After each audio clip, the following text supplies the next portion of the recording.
அனைவருக்கும் வணக்கம். 10ஆம் வகுப்பு கணிதம் எண்களும் தொடர் வரிசைகளும் பயிற்சி 2.7ல் 12வது கணக்கு a, b, c என்பன ஒரு கூட்டுத்தொடர் வரிசையில் உள்ள 3 அடுத்தடுத்த உறுப்புகள் மற்றும் x, y, z என்பன ஒரு பெருக்குத்தொடர் வரிசையின் 3 அடுத்தடுத்த உறுப்புகள் எனில் x இன் அடுக்கு b minus c into y இன் அடுக்கு c minus a into z இன் அடுக்கு a minus b equal to 1 என நிறுவுக அப்படின்னு கொடுத்துருக்காங்க. ஓகேங்களா? இப்போ நம்ம என்ன பண்ண போகிறோம் அப்படின்னா, கூட்டுத்தொடர் வரிசையில் உள்ள 3 அடுத்தடுத்த உறுப்புகள் என்ன கொடுத்துருக்காங்க? a, b, c. a, b, c. நமக்கு தெரியும் கூட்டுத்தொடர் வரிசைக்கான பொது வித்தியாசம் கண்டுபிடிப்பதற்கான ஃபார்முலா என்னது? t2 minus t1 equal to t3 minus t2. ஓகேங்களா? ஸோ இதில் t2 எது? b minus a equal to c minus b. சரிங்களா? ஸோ இப்போ இதில் என்ன பண்ண போகிறோம்? b ஒரு சைடு கொண்டுட்டு வாங்க. இப்போ b கொண்டுட்டு வந்தால் b plus b equal to a plus c. So 2b equal to a plus c. இதுதான் ஃபஸ்ட்டு ஈக்குவேஷன். இது அப்படியே வச்சுக்கோங்க. அடுத்தது என்ன கொடுத்துருக்காங்கன்னா, பெருக்கு தொடர் வரிசையில் அடுத்தடுத்த உறுப்பு, அதாவது x, y, z.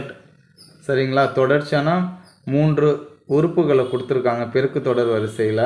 ஸோ இப்போ நான் என்ன பண்ண போகிறேன் அப்படின்னா, எக்ஸுன்றது a பை ஆராக எடுத்துக்கிறேன், ஒய்ன்றது ஏவாக எடுத்துக்கிறேன், இசட்டுன்றத ஏஆர். இதுவும் பார்த்தீங்கன்னா அடுத்தடுத்த தொடர்ச்சியான 3 உறுப்புகள் எதில்? பெருக்கு தொடர் வரிசையில். ஸோ இப்போ நமக்கு கொடுத்துருக்கக்கூடிய ஃபார்முலா என்னது?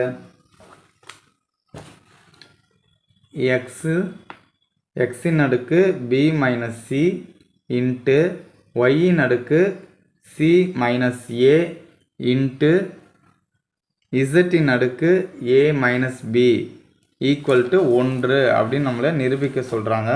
ஸோ இப்போ பாருங்கள், எக்ஸுக்கு பதில் நம்ம எதை சப்ஸ்டியூட் பண்ண போகிறோம்?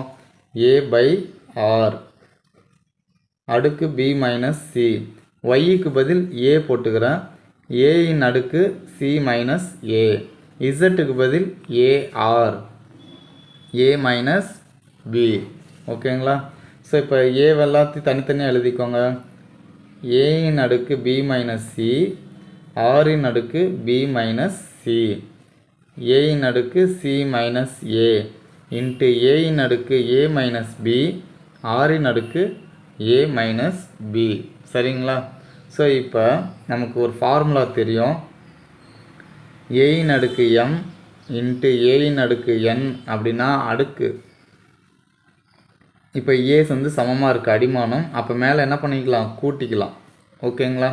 ஸோ அதே மாதிரி ஏயின் அடுக்கு m பை ஏயின் அடுக்கு n, அடிமானம் சமமாக இருக்குது, வகுத்தலாக இருக்குது அப்படின்னா நம்ம என்ன பண்ணிக்க போகிறோம்?